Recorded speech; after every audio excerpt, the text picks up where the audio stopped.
So specifically, you want to have an online presence.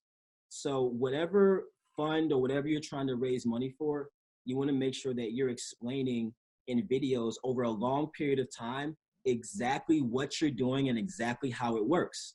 So of course, you know, if you put a video out on YouTube or Facebook, unless it's live, there's not really any interaction.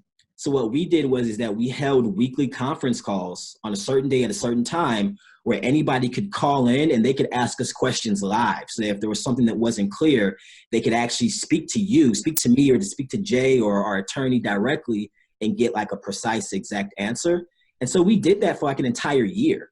So people had an entire year to put us through the ringer and ask everything. And, you know, it was really just getting to the point to where by launch day, there's no question, there's nothing you're not clear about. So now it's just a situation of, are you going to invest or are you not? And so you want to get them to that point to where they feel like, okay, every single type of concern or question has been addressed. Now, do I like these guys enough or trust these guys enough to place my money in their fund? Because there's a ton of other Regulation A, Tier 2 funds all across the country.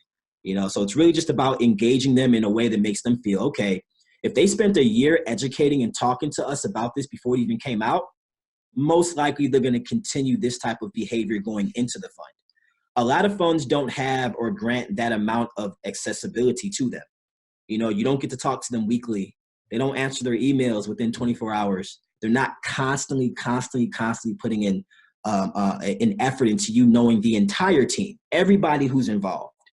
And so that's what we did, which garners the trust. It's just about the trust. People want to trust you. And as they get to talk to you more, they begin to like you. And you're more likely to invest money or spend money with people that you like or that you feel you know. So it's really just about creating that relationship to where they feel that you're personable, they feel like they can contact you, and having that go on for a long time before you say, okay, now's the time where you can actually put money in the fund. And so I think what we did is not really unique. I think anybody can do it. They just got to copy what we did.